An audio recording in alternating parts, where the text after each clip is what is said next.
합니다. 오늘 말씀의 제목은 하나님께서 찾으시는 사람이라는 제목으로 말씀을 전합니다. 하나님께서 찾으시는 사람이 복된 사람입니다. 아멘이시죠? 우리 금년도 표어가 복되게 하라. 어떻게 할까요? 정말 하나님 보시기에 잘 행해서 하나님께서 꼭 필요한 사람으로 찾으시는 사람 되기를 축복합니다. 우리 목자님들도 하나님께서 다음 세대를 위하여 찾으시는 하나님의 사람인 줄로 믿습니다. 이게 축복이에요. 쓸모없는 사람이 아니라 하나님이 필요해서 찾으시는 사람, 이것이 복된 사람인 줄로 저는 분명히 믿습니다. 오늘 사무엘상 2장의 말씀을 다 읽었습니다. 사무엘상 1장과 2장의 말씀, 무슨 말씀을 하고 있는 것일까? 이 시대가 바뀌는 이야기를 하고 있는 겁니다. 성경에도 보면 시대의 변화가 늘 있었습니다. 아시는 것처럼 창조의 시대가 있었고 족장의 시대가 있었습니다. 모세가 이끄는 시대가 있었고 모세의 뒤를 이어서 여호수아가 이끄는 시대가 있었습니다. 여호수아가 강력하게 이끌면서 땅을 분배한 시대가 있었고, 왕이 없어 자기들의 소견대로 살았던 시대, 사사의 시대가 있었습니다. 사사의 시대 가운데 이제 오늘 본문에 보면 왕정 시대로 바뀌어지는 이야기가 나오고 있습니다. 사무엘은요, 정말 변화가 무쌍한 시대를 살았던 시대의 인물이지만, 오늘 본문에 보면 사무엘은 이스라엘 역사상 이렇게 힘든 시대를 지나면서도 하나님 보시기에, 사람들 보기에 은총을 받아가며 잘 성장한 사람으로 묘사되어지고 있어요. 한 번도 마음의 평정을 잃어버리거나 괴로워하거나 낭망하거나 실수했다라고 하는 이야기가 없습니다. 중요한 게 있습니다.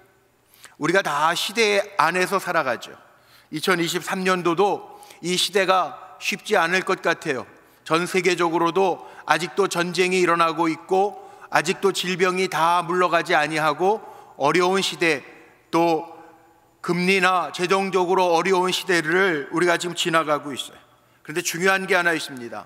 시대는 때에 따라 변할 수 있지만 그 시대를 주관하시는 하나님, 그 하나님을 보라고 하는 말씀이에요. 사무엘이 등장하는 시대에 바뀌는 이 과정 속에서 이 역사를 바꾸고, 정말 한나가 2장 1절서부터 11절에 고백했던 것처럼, 지지난주에 말씀 나눴던 것처럼 하나님은 역사의 주관자가 되셔서 올리시기도 하시고 낮추기도 하시는 하나님이에요. 하나님은 사람을 살리기도 하시고 죽이기도 하시는 하나님이세요. 역사의 주관자가 하나님이심을 보여주면서 사무엘 시대가 바뀌는 이유가, 사무엘의 시대로 바뀌는 이유가 바로 엘리, 제사장 엘리 가문의 타락 때문이라고 오늘 성경 말씀은 분명하게 드러내고 있어요. 오늘 2장 말씀에 보니까 엘리와 두 아들의 타락의 모습을 보여주는데, 첫 번째는 아주 구체적으로 이야기하죠. 백성들이 가져오는 재물을 새 갈고리로 이 아들 홈니와 비느하스가 제단법, 제사법에 따라서 드려져야 될 것들을 갈고리로 약탈해 나가는 그 모습을 성경은 그대로 보여줍니다. 신앙적인 문제죠. 두 번째는 회막문에서 수종드는 여인들과 홈니와 비느하스가 동침했다라고 성경은 이야기합니다. 생활의 문제, 행실에도 문제가 있었습니다.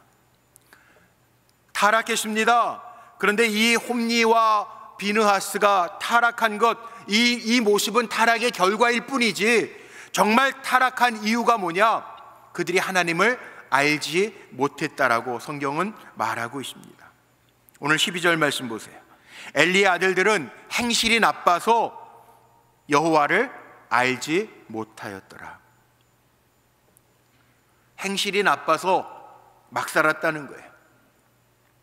우리 크리스찬의 삶은 다른 사람을 배려하고 사람들을 세우는 삶을 살아야 되는데, 오히려 행실이 나쁜 것으로 인하여 이스라엘 사람들에게 본이 못되고 백성들을 망하게 했다는 거예요.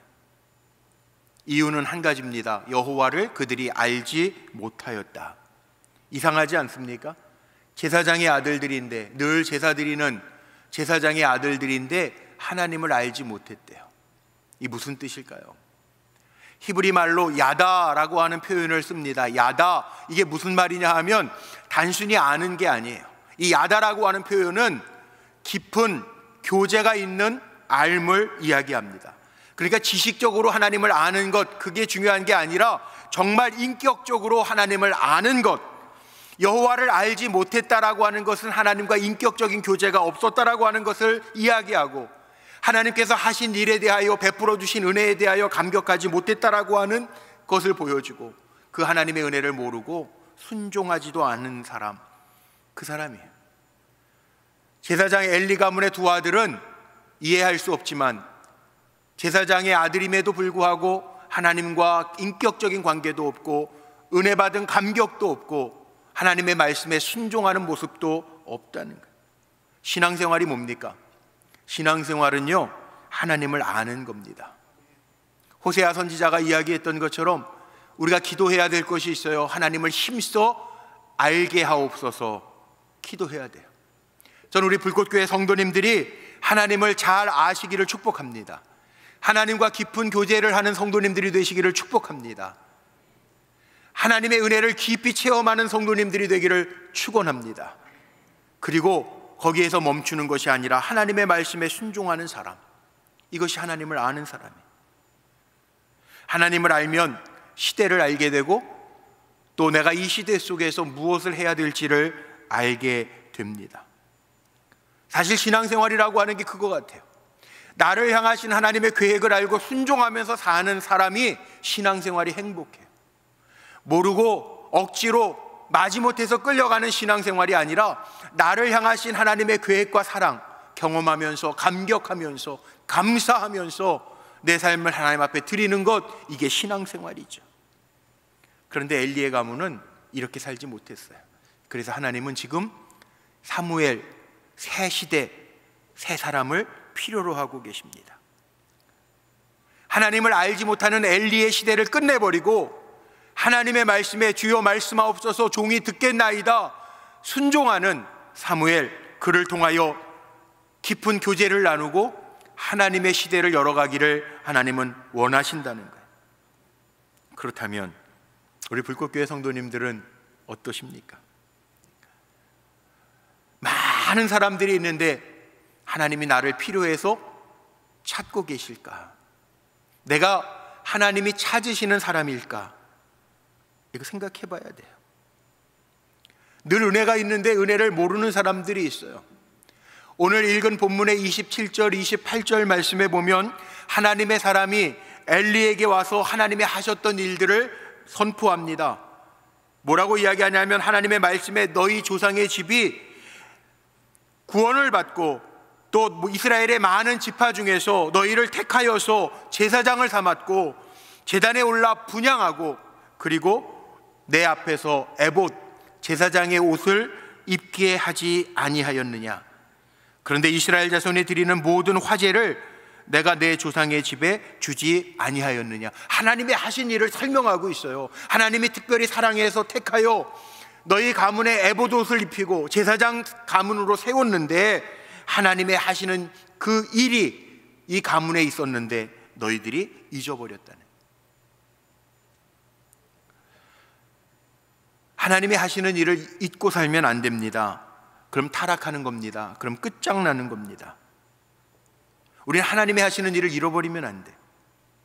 하나님의 하실 일도 있어요. 우리가 다음 세대를 위하여 목자들을 세워서 신앙 교육을 하는 이유도 여기에 있습니다. 그 자녀들이 여기에서 끝이 아니에요. 하나님의 계획하심 안에서 우리가 말씀으로 잘 양육할 때 그 자녀들이 잘 성장해서 하나님이 찾으시는 일꾼이 될 줄로 믿습니다. 전 그렇게 축복해요. 늘 우리 자녀를 축복할 때 하나님 75억이라고 하는 전 세계 많은 아이들이 있는데, 인구들이 있는데, 이 많은 사람들이 있는데 그 가운데 하나님이 찾으시고 하나님께서 마음껏 쓰시는 사람이 되게 하여 주옵소서. 저는 우리 교회도, 불꽃교회도 마찬가지. 우리 성도님들의 삶의 모습은 다 달라요. 지난 한 주간도 하나님과 여러분 사이에 깊은 교제가 있다면 정말 자랑할 만한 일을 행하신 분들도 있을 거고 정말 숨고 싶은 마음으로 오늘 예배 드리는 분들도 있을지 몰라요. 그런데 우리가 뭘 봐야 될까요? 나를 향하신 하나님의 계획과 일하심을 볼 수 있어야 돼요. 누가복음 7장에 보면요, 한 여인의 이야기가 나오죠. 예수님의 발에 향유 옥합을 깨어서 붓고 예수님의 발을 씻기신 장면이 나옵니다.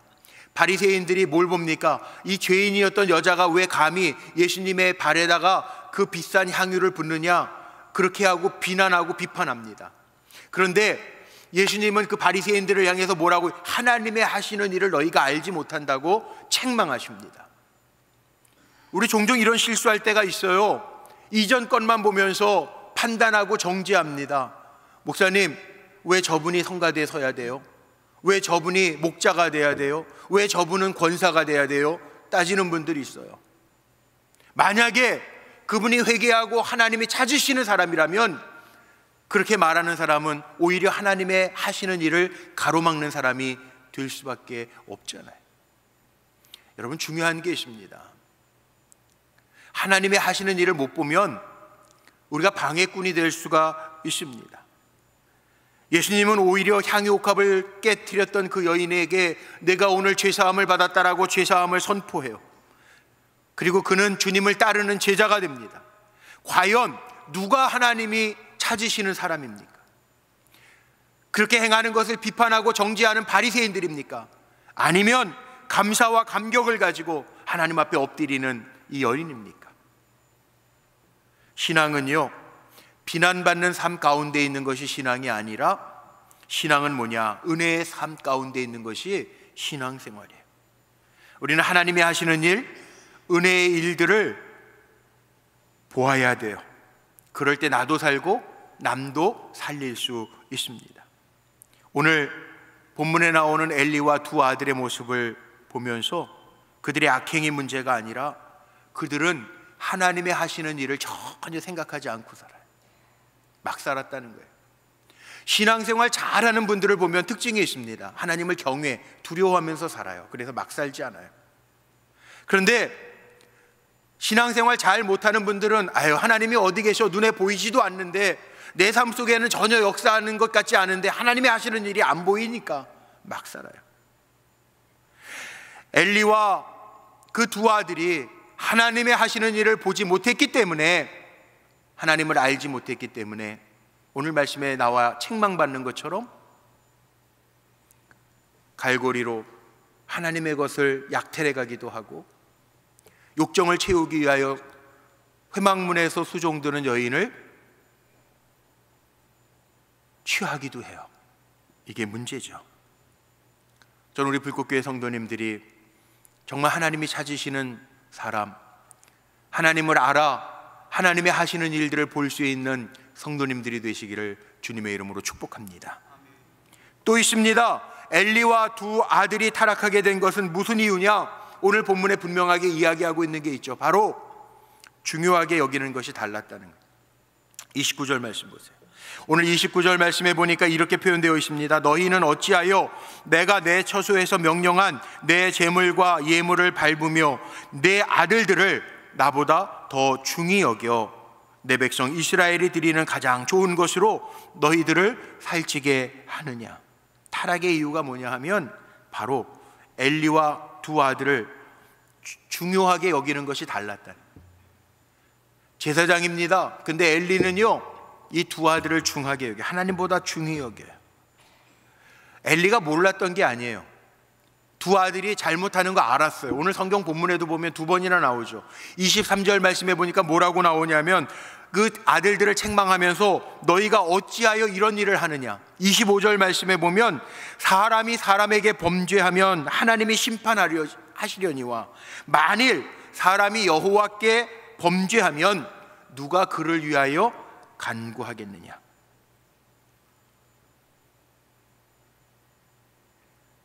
알고 있었는데 그 아들에게 엄히 가르치질 못해요. 이게 문제예요. 그 이유가 뭔지 아세요? 오늘 성경은 분명하게 지적을 합니다. 나보다 더 중히 여겼다는 거예요, 아들들을. 하나님은 엘리에게 하나님의 사람을 통해서 우리가 잘 아는 말씀을 전합니다. 오늘 읽었던 30절 말씀에 보면 너무나도 중요한 말씀이 나오죠.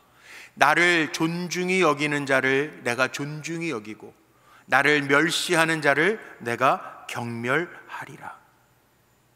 무슨 얘기일까요? 우리가 하나님을 존중히 여기지 못하면 우리의 삶도 하나님께서 존중히 여기지 않으신다라고 하는 말씀이에요. 주석을 찾다가 제가 놀라운 걸 하나 발견했어요. 여기에 히브리 성경으로는요, 존중히 여기다가 카바드라는 단어를 씁니다. 카바드. 그리고 멸시하다라고 하는 단어가 칼랄이라는 단어를 써요. 비슷해요. 우리식으로 표현을 해도 카바드, 칼랄, 어원도 비슷하고 음성으로 나는 소리도 비슷해요. 그런데 뜻이 전혀 달라요. 카바드는 중하게 여기다고요, 칼랄이라고 하는 말은 가볍게 여기다요. 비슷한 것 같은데 전혀 다른 형태로 쓰인다는 거예요. 그래서 한글말로 이렇게 표현을 해놨더라고요. 하나님께서 하나님을 카바드한 사람을 카바드하게 하시고 하나님께서 자기를 칼랄하는 자들에게는 칼랄하시겠다. 그 말을 보면서 저는 이런 생각이 들더라고요. 칼날. 우리 칼날도 날카롭잖아요. 하나님 다 아신다는 거예요. 날카롭게 보시고 하나님을 멸시하는 자들 하나님 멸시하시겠다는 거예요. 하나님을 존중하게 존귀하게 여기는 자를 하나님이 귀하게 여겨주시겠다는 거예요. 신앙이 바로 이거 아니에요? 신앙생활이 뭡니까? 신앙생활, 하나님을 바라보는 거예요. 바라보는 것. 우리 청소년부도 아까 우리 수련회 참여했던 우리 자녀들 보면서 그 홍민기 목사님이죠, 자녀들 우리 젊은이들에게 말씀 잘 전하시는 홍민기 목사님들 룩업, 바라보라는 거잖아요. 하나님을 바라보는 게 신앙생활이에요. 하나님을 존귀하게 바라보는 게 신앙생활이에요. 우리가 정말 하나님을 존귀하게 여기고 하나님을 바라보면 하나님이 우리를 존귀하게 여기시고 내가 존귀하게 여기는 것도 존귀하게 여겨주실 줄로 믿습니다. 이게 하나님의 방법이에요. 우리 기도를 한번 살펴보시면 내가 뭘 존귀하게 여기는지 알 수 있어요. 정말 그의 나라와 의를 내가 구하면서 살아가는가, 아니면 내 평안함과 내 이익을 위해서 내가 기도하는 건 아닌가 점검해 봐야 돼요. 달라요. 하나님은 우리가 하나님을 카바드하기를 원하세요. 존귀하게 여기를 원하세요. 그럼 하나님 우리를 존중히 여겨주신대요. 그러나 우리가 하나님을 하찮게 여기면 하나님도 우리를 하찮게 여겨주신대요. 얼마나 무서운 말씀인지 몰라요. 저는 우리 불꽃교회 성도님들이 나에게 맡겨진 일이 무엇이든지 이것이 하나님이 기뻐하시는 일이라면 카바드, 존귀하게 여기며 나아갈 때 하나님 우리를 존귀하게 여겨주시고 나를 위해서 일하시는 하나님을 날마다 체험하게 될 줄로 믿습니다. 보세요, 가정도 다릅니다. 오늘 본문에 제가 21절부터 말씀을 읽었지만 오늘 읽었던 그 본문 앞에 보면 18절, 19절 말씀에 보면 이 사무엘의 가정은 다른 모습이에요. 제사장 엘리의 가정과 사무엘의 가정이 다릅니다. 보세요, 이렇게 표현되어 있어요. 사무엘이 어렸을 때 세마포 에봇을 입고 여호와 앞에서 섬겼더라. 그의 어머니가 매년 드리는 제사를 드리러 그의 남편과 함께 올라갈 때마다 작은 겉옷을 지어다가 그에게 주었더니, 사무엘의 가정에는 어떤 일이 있었냐면 한나가 제사장들이 입는 에봇을 세마포로 만들어 가지고 가져다 줘요. 아이 사무엘이니까 요즘 아이들이 잘 자라잖아요. 해마다 달라질 거 아니에요. 요즘 교복이 없어졌는데 교복 시대에는 기억나십니까? 중학교 들어갈 때 교복을 3학년 때까지 입어라. 그리고 그때는 부모님들이 넉넉하게 팔도 긴 거 해서 막 접어 입고 안에다가 바느질해서 입고 바지도 막 핫바지 같은 거 큰 거 사주시고, 그래도 아이가 무럭무럭 자라니까 그 다음에는 3학년 졸업할 때쯤 되면 바지가 칠보 바지가 되죠. 기억나시잖아요. 사무엘에게는 엄마가 한나가 옷을 지어주는데 세마포 비싼 옷은 아니지만 해마다 성소에서 자라는 사무엘을 생각하면서 경건한 마음으로 기도하면서 옷을 지어다 갖다 주고, 엄마가 가져다 주신 그 세마포 옷을 입었던 사무엘의 마음은 어땠을까요? 경건한 마음으로 친했을 거 아니에요. 홈니와 비느하스는 하나님의 것을 가져가는 악한 일을 행했는데 사무엘은 다르잖아요. 엄마 아빠가 성소에 올라갈 때마다 세마포 옷을 매년 제를 드릴 때마다 새 옷으로 갈아입히고 하나님 앞에 늘 경건해라, 그런 의미를 교육받으면서 살 때 정말 무엇이 중요한 인생에 있어서 무엇이 중요하구나 깨달았을 거 아니에요. 이런 가정이기에 엘리 제사장도 사무엘의 가정을 축복하잖아요. 20절 말씀해 보니까 엘리가 엘가나와 그의 아내에게 축복하여 이르되 여호와께서 이 여인으로 말미암아 내게 다른 후사를 주사 이가 여호와께 간구하여 얻어 바친 아들을 대신하게 하시기를 원하노라. 그리고 21절에 한나가 사무엘을 하나님의 백성으로 나시린으로 구별하여 드렸는데 그 가정에 자녀가 끊긴 게 아니에요. 아들 셋과 딸 둘을 더 주셨다는, 하나님의 만져주심이 있는 가정이 되었다는, 이게 축복입니다. 저는 우리 사랑하는 성도님들의 가정에, 하나님을 경외하는 가정에 하나님께서 만져주시는 은혜가 가득하시기를 주의 이름으로 축복합니다. 혼란한 시대일수록 하나님이 찾으시는 사람이 분명히 있어요. 우리 옛말에 난세에 영웅이 난다라는 말이 있잖아요. 분명한 것은요, 이 어려운 시대에 하나님의 찾으시는 사람이 있다는 거예요. 죄악이 관영한 시대에 하나님의 찾으시는 사람, 노아의 가정이 있었던 것처럼 이 어려운 때에 하나님께서 표준을 삼으시고 모델을 삼으실 가정이 있다는 거예요. 저는 우리 불꽃교회 그런 가정들이 많아지기를 주의 이름으로 축원하고 축복합니다. 그 사람이 누굴까요? 오늘 35절에요 나와 있어요. 하나님이 찾으시는 사람이 어떤 사람이냐? 35절 말씀해 보니까 내가 나를 위하여 충실한 제사장을 일으키리니 그 사람은 내 마음 내 뜻대로 행할 것이라. 내가 그를 위하여 견고한 집을 세우리니 그가 나의 기름 부음을 받은 자 앞에서 영구히 행하리라. 여기에 보면 하나님께서 새로운 사람을 세우시겠다고 약속하시는데 그 새로운 사람을 찾으시는데 그 새로운 사람 찾으시는 조건이 뭐냐? 충실한 제사장이고 내 마음과 내 뜻대로 행하는 사람이라고 알려주고 계세요. 이 충실한, 진실한 사람이라고 하는 말은 우리가 잘 아는 헬라어로 아멘, 우리 기도할 때 아멘 하잖아요. 진실로 진실로 아멘. 충실한 사람, 아멘 하는 사람이라는 거예요. 하나님의 말씀에 아멘 하는 사람, 순종하는 사람을 찾으시고 내 뜻대로 내 마음대로 행하는 사람을 찾으신다는, 하나님의 마음을 잘 헤아릴 수 있는 사람을 찾으신다는. 자, 그러면 하나님이 찾으시는 사람은 분명하죠. 엘리 제사장의 가문을 폐하시고 사무엘을 세우시는데 하나님이 세우시는 사람은 어떤 사람이냐? 하나님의 말씀에 아멘하는 사람이요. 하나님이 찾으시는 사람은 어떤 사람이냐? 내 마음대로 내 원대로 행하는 사람이 아니라 하나님의 마음을 헤아리는 사람을 찾으신다는, 이런 사람이 누구였습니까? 여러분 아시는 것처럼 사무엘상을 읽어보면 홈니와 비느하스가 아니고 사무엘이에요. 사울 왕이 아니고 다윗이에요.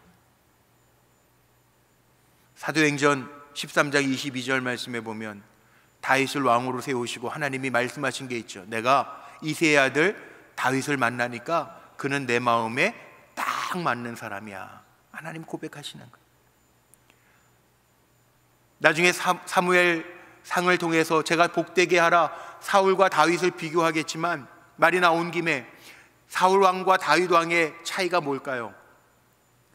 다윗은 한결같은 사람이에요. 그런데 사울은 처음과 나중이 달라요. 사울은 회개할 줄 몰라요. 다윗은 회개하는 사람이에요. 달라요. 사울은 하나님 앞에 순종할 줄 몰라요. 순종이 제사보다 나은 줄 몰라요. 그런데 다윗은 순종할 줄 아는 사람이에요. 이게 달라요. 오늘 하나님이 찾으시는 사람은 아주 분명하죠. 충실한 사람, 아멘하는 사람, 순종하는 사람, 하나님의 마음을 헤아리는 사람을 하나님이 찾으신대요. 왜? 하나님의 방법은 사람을 통해서 일하시기 때문에 그렇습니다. 키에도 성장이 있듯이 하나님의 은혜에도 은총에도 성장이 있습니다. 저는 우리 불꽃교회 성도님들이 어제와 다른 오늘을 살고 오늘과 다른 내일을 살아가는 은혜의 사람들이 되시기를 주의 이름으로 축복합니다. 오늘 말씀을 마칩니다.